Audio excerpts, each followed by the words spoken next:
அண்ணே வணக்கம்ண்ணே. வணக்கம். சொல்லுங்கண்ணா. வணக்கம் அண்ணா. நம்ம பேர் நம்மளோட முகவரி இப்போ முதல்ல சொல்லுங்கள். என் பேர் ராஜு. பண்ணை பேர் ஆர்காட்சிநாதன் பீஸ் ஃபார்ம், வெண்ணாட்டங்கரை போஸ்ட்டு, பள்ளிகரம், தஞ்சாவூர். சரி, நம்ம பண்ணையில் என்னென்ன மீன் வச்சுருக்கிறீங்க? நம்ம பண்ணையில் வந்து ரோகு, மிரிக்கால், கட்லா, புல், போட்லா, ரூப்சந்து, ஜிலேபி. இதெல்லாம் தாய் மீன் வச்சுருக்கீங்களா இல்லை குஞ்சு உற்பத்தி பண்ணி கொடுக்குறீங்களா? நாங்கள் தாய் மீன் வச்சு தான் குஞ்சு உற்பத்தி பண்ணுறோம். அதாவது ரோகு, மிரிக்கால், கட்லா, சிசி 4 ரகம் நாங்கள் உற்பத்தி பண்ணுறோம். சரி, நம்மக்கிட்ட என்னென்ன தாய் மீன் இருக்குது, நீங்கள் என்னென்ன வெளியிலேருந்து எடுத்து கொடுத்துக்கிட்டு இருக்கிறீங்க? நாங்கள் வெளியில் வந்து எடுக்கிறது, கல்கடலேருந்து எடுக்கிறது வந்து புல், போட்லா, வாவல் 3 வந்து கல்கடலை எடுத்து வியாபாரம் பண்ணுறோம். பாக்கியில் நம்ம சொந்தமாக உற்பத்தி பண்ணுறது தான். சரி ரைட்டு. இப்போ தாய் மீன் வந்து எவ்வளோ நாளுக்கு அப்புறம் தாய் மீன் ரெடி ஆகுங்க? தாய் மீன் வந்து எங்களுக்கு 3 வருஷத்துக்கு அப்புறம் தான் நாங்கள் உற்பத்தி 3 வருஷத்துக்கு அப்புறம் தான் மீன் ஊசி போடுவோம். அந்த மீனை தாய் மீனை ரெடி பண்ணுறது.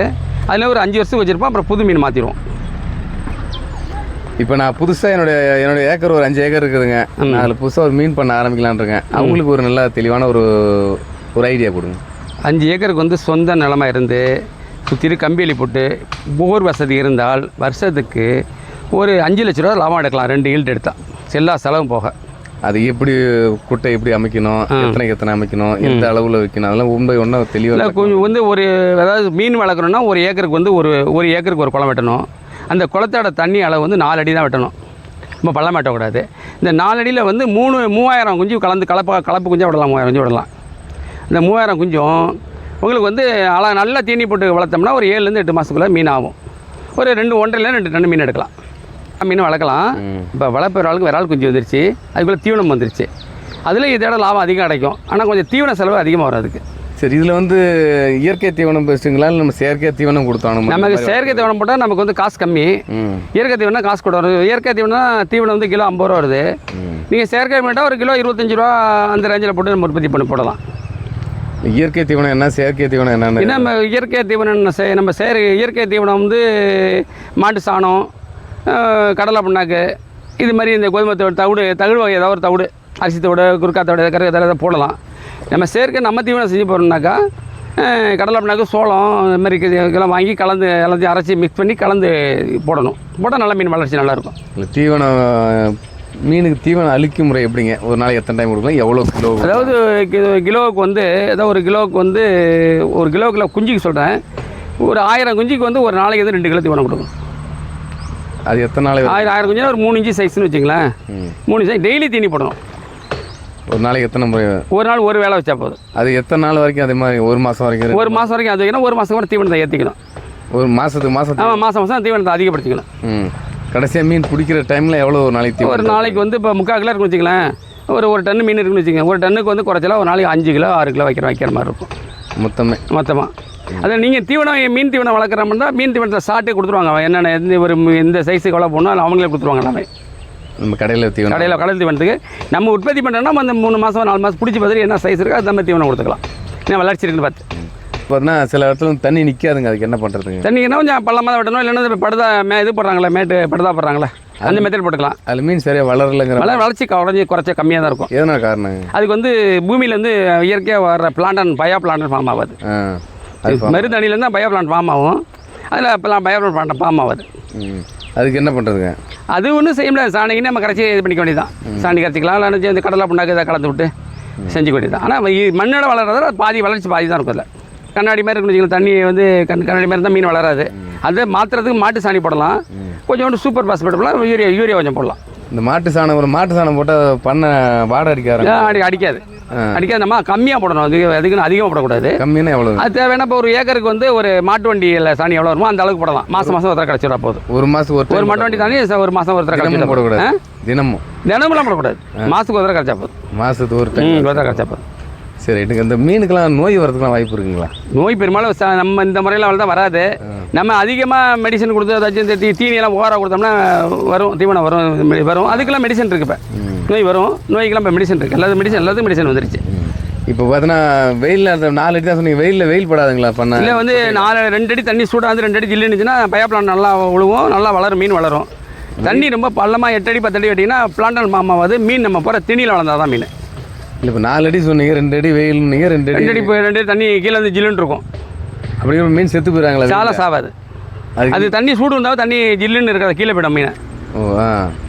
அது எதனால் வெயில் சூடும் பாதி அது வெயில் சூடு எதுக்கு விழுவுறதுன்னா தண்ணிக்குலேருந்து பிளான்டன் ஃபார்ம் ஆகிறதுக்காக. பிளான்டன் தண்ணி சூடாக இருந்தால் அந்த பிளான்டன் பயோ பிளான்ட் ஃபார்ம் ஆகும். தண்ணி ஜில்லுன்னு தான் ஃபார்ம் ஆகாது. சரி ரைட்டுங்க. இப்போ ஒரு மீன் பண்ணி கொண்டாந்து உரம் புதுசாக என்னைக்கு பிடிக்கலாம்? எவ்வளோ நாள் கழிச்சு பிடிச்சா? அப்படியே ஒரு 6 மாதம் ஒரு 3/4 கிலோ வரதுக்கு. 6 மாதம் ஆயிடும். 6 மாதம் 3/4 கிலோ வரும், 1 கிலோ வரும். தீவனமே கொடுக்காமல தான்? தீவனம் கொடுக்காம இருந்தால் 8 மாதத்தில் ஒரு 1 கிலோ வரும். 8 மாதம் 9 மாதம் ஆகும். 8 மாதம் ஆயிரும். இப்போ நீங்கள் ஒவ்வொரு மீன் பார்த்தீங்கன்னா எவ்வளோ நாள் கழிச்சு நீங்கள் அறுவடைக்கு கொடுக்குறீங்க, குஞ்சு வந்து எவ்வளோ நாளுக்கு அப்புறம் கொடுக்குறீங்க, ஒவ்வொரு குஞ்சோட ரேட்டு இந்த மாதிரி 1 by 1 தகவல் சொல்லுங்கள். அப்போ வந்து நாங்கள் வந்து 2 இன்ச்சு குஞ்சு இன்றைக்கி சீசன் முடிய போகுது. 2 இன்ச்சு குஞ்சு 1.5 2 ரூபா விற்றுட்ருக்கோம். இந்த சீசனில் 2 இன்ச்சு குஞ்சு 1 ரூபாய்க்கு கொடுப்போம். அதாவது இப்போ எப்படின்னா, இப்போ இந்த ஒரு அரியலூர் சைடு குஞ்சு கொடுத்தேன். இப்போ 4 மாதம் தான் ஆகுது. அவங்களேருந்து 1 கிலோ இருக்குன்னு சொல்கிறாங்க. அது ஒரு குளத்தோட இயற்கை, குளத்தில் தீனி வளர்கிறத பொறுத்து சரிங்களா. அதே இது தண்ணி வந்து 6 மாதத்தில் 1 கிலோ வளரும். 4 மாதத்துலேயும் 1 கிலோ 1.5 கிலோ வளரும்.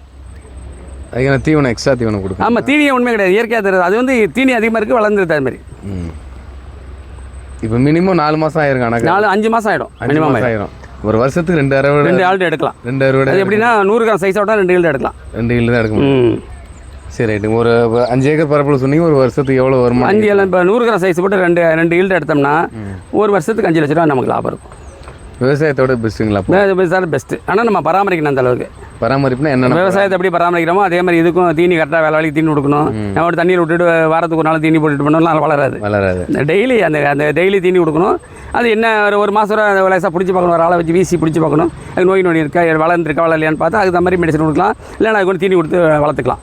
நோய் நொடின்னு சொன்னீங்க நடுவில். நோய் நொடி வந்து எப்படி கண்டுபிடிக்கும்? அது மேலே வந்து மீன் வந்து பளிச்சுன்னு வந்து அடிக்கும். மேலே நிற்கும், பளிச்சுன்னு பிறண்டு விழுவும். அப்போ அதுக்கு அது வைரஸ் வந்துருச்சு அப்படின்னு தெரிஞ்சுக்கலாம். அது தெரிஞ்சுக்கலாம். அதில் வந்து உடம்புல வந்து ரெட்டாக புள்ளிப்படியாக டாட் இருக்கும்.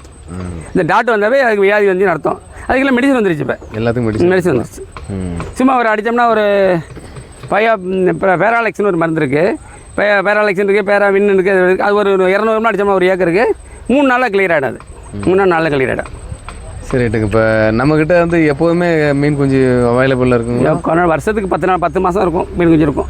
2 மாதம் 2 மாதம் குழம்புலாம் காயப்பட்டு வேலை பார்ப்போம். எந்த மாதங்க அது? அது ஜனவரிக்கு அப்புறம் பிப்ரவரி மார்ச்சில் 2 மாதம் இருக்காது. ஆமாம், 2 மாதம் குழம்புலாம் வேலை பார்ப்போம். இருக்கும், குஞ்சு இருக்கும், ஆனால் அதிகமாக இருக்காது. சில்லறை வாங்க கொடுப்போம். சரி ரைட்டு. விவசாயம் பண்ணுறவங்க பார்த்தீங்கன்னா நிறைய நஷ்டம் அடைஞ்சிட்டே போகிறாங்க. அப்படிங்கிறப்ப மாட்டு தொழில் போகும்போது மீன் பண்ணை சிறந்த பண்ணைங்களா? செய்யல, நிறைய பேர் செய்கிறாங்க. அதான் சொன்ன ஒரே வார்த்தை அவங்களுக்கு, அதை யாரும் பராமரிக்க மாட்டேங்கிறாங்க. பராமரிப்பு செய்கிறாங்க, நிறைய பேர் செய்கிறாங்க. செஞ்சுட்டு 3 வருஷம் மீன் வளரலாம் முடி வராங்க. என்ன காரணம்னா ஒழுங்காக தீனி பண்ண மாட்டேங்கிறாங்க. இது மெயின் காரணமே தான். சில பேர் பார்த்தீங்கன்னா இது மேலேயே ஒரு ஆட்டு பண்ணையோ கோழி பண்ணையோ வச்சு வளர்க்குறாங்க. அது எந்த அளவு? அது எனக்கு அந்த அளவுக்கு தெரியல. ஆனால் நிறைய பேர் செய்கிறாங்க, மீன் வளருதுங்கிறாங்க. செய்யலாம், அதெல்லாம் தப்பு கிடையாது. உங்கள் அனுபவத்தில் எப்படி? நம்ம அனுபவத்தில் நான் இது வரைக்கும் செஞ்சதில்லை, பார்த்ததில்ல போய். ஆமாம், அது பெருசாக அனுபவம் தெரியலன்னா செய்யலாம். அது நல்லா வளரும். வளரும். சரி ரைட்டுங்க. அதாவது உங்களுக்கு தெரிஞ்ச தகவலை நம்ம நேயர்களுக்காக நிறைய சொல்லியிருக்கிறீங்க. கடைசியாக உங்களுடைய முகவரியும் உங்களுடைய ஃபோன் நம்பரும் தெளிவாக சொல்லுங்கள். என் முகவரி வந்து எம் ராஜு, ஆர்காட்சிநாதன் மீன் குஞ்சு உற்பத்தி பண்ணை, வெண்ணாட்டாங்கரை போஸ்ட்டு, ராஜராஜ சோழ நகர் எதிரில், பள்ளிகராரம், தஞ்சாவூர். Phone number 9841953005. இந்த வீடியோ பார்த்துட்டு நம்ம ஃபோன் பண்ணி யாராவது கேட்டாங்க நல்லா விளக்கம் கொடுங்க. அவங்களுக்கு மீன் குஞ்சு கேட்குறப்பெல்லாம் கொடுங்க. நான் கண்டிப்பாக ரெஸ்பான்ஸ் பண்ணுங்கள்.